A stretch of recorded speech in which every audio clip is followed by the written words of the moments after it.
অনেক সময় আমরা নিজেরাই কি করি, আরেকজনের প্রতি হিংসা করি, টেরও পাই না যে হিংসা করছি। হিংসা একটা কবিরা গুনাহ। হিংসা একটা কি কবিরা গুনাহ।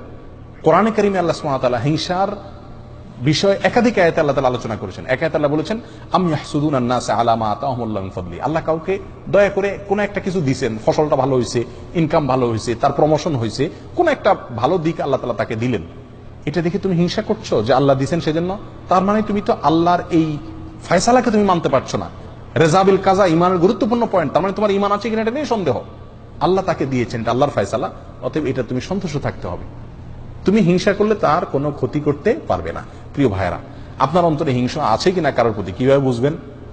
কারোর কোনো ভালো সংবাদ শুনে, কারোর কোনো ভালো হাল দেখে, কারোর কোনো সুখের অবস্থা দেখে আপনার ভিতরে জ্বলে কিনা দেখবেন। যদি ভিতরে দেখেন যে জ্বলে চিনচিন করে, একজনের খবর শুনছেন যে সে আপনার প্রমোশন হয়ে গেছে, একজনের খবর শুনলেন যে সে মাশাআল্লাহ এত টাকা পেয়ে গেছে, লটারিতে আপনি পাইলেন না সে পাইল, হয় না এরকম? একজনের খবর শুনলেন যে তার ছেলে মাশাআল্লাহ এসএসসিতে গোল্ডেন 5 পেয়ে গেছে, আপনার ছেলে ফেল করছে, তারটা শুনছেন, শোনার পর আপনার অন্তরে সিন করে জ্বললো, হয় না এরকম? একজন হয়তো ভালো কোনো কিছু হয়েছে, আপনার মনে দেখা যাচ্ছে যে ভিতরে জ্বালা পোড়া শুরু হয়ে গেছে, অস্থির শুরু হয়েছে, মেজাজ গরম হয়ে গেছে। কারোর ভালো শুনে, ভালো দেখে যদি আপনার মেজাজ গরম হয়ে যায়, ভিতরে জ্বালা পোড়া হয়, এটার মানে হলো আপনার ভিতরে কি আছে? হিংসার রোগটা আছে। এটা টেস্ট, হিংসার টেস্টের উপায় হলো এটা। প্রিয় ভাইরা, হিংসা থেকে আমরা খুব কম মানুষই কি আছি, মুক্ত আছি। এটা হারাম, আমরা জানিও না যে হিংসা হারাম। প্রিয় ভাই, কারোর প্রতি হিংসা করা যাবে না। কেন করব না?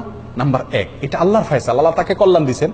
আমি তার প্রতি হিংসা করা মানে আল্লাহর ফয়সালাকে অস্বীকার করা, না মানা, বিদ্রোহ করা, যেটা এক প্রকার কুফরি, অতএব হিংসা করা যাবে না। নাম্বার 2, এটা কবিরা গুনাহ, আমার আমল নষ্ট হয়ে যাবে। 3 নম্বর, মনকে বলতে হবে, ও মন, তাকে যে আল্লাহ কল্যাণ দিছে সে আল্লাহ আমাকেও দিতে পারে। তাকে দিছে, এই জন্য আমি যদি খুশি হই, তার জন্য আরো দোয়া করি, ইনশাআল্লাহ আল্লাহ আমাকে দান করবেন। আল্লাহ পরীক্ষা করেন বান্দাকে অনেক সময়। কথা বুঝে আসছে? এই কথা নিজেকে বুঝাইতে হবে, প্রবোধ দিতে হবে এবং হিংসা থেকে বাঁচার চেষ্টা করতে হবে। আর মনে রাখতে হবে, আমি যদি হিংসা করি তার কি কোনো ক্ষতি করা যাবে? আমার মনে যত জ্বালা পড়া হবে, ক্ষতি তার হবে? উল্টা ক্ষতি আমার হবে। আমার অন্তরে জ্বালা পড়া হলে হার্ট অ্যাটাক আমার হবে, অসুস্থ আমি হব, তার কি কোনো ক্ষতি হবে? হবে না। তাহলে এর চাইতে নির্বোধ কে? এই জন্য কারোর কোনো কল্যাণ দেখলে বরং আরো কি হওয়া, খুশি হওয়া। যদি মনে আপনি যতই চেষ্টা করেন খুশি আনতে না পারেন, আপনার মনে ঠিকই জ্বলে, একটা কাজ করবেন, তার জন্য দোয়া করবেন, আল্লাহ তার ছেলে গোল্ডেন জিপিএ পাইছে, আল্লাহ সামনে তার ছেলে ডাক্তার, ইঞ্জিনিয়ার, পাইলট, আরো কিছু বানাই দিও আল্লাহ। মনে চায় না তবুও জোর করে মুখে দোয়া করেন, দেখবেন ইনশাআল্লাহ অন্তত কি হয়ে যাবে, হিংসা চলে যাবে, শয়তান দেখবেন যে বেজ্জত হয়ে চলে যাবে।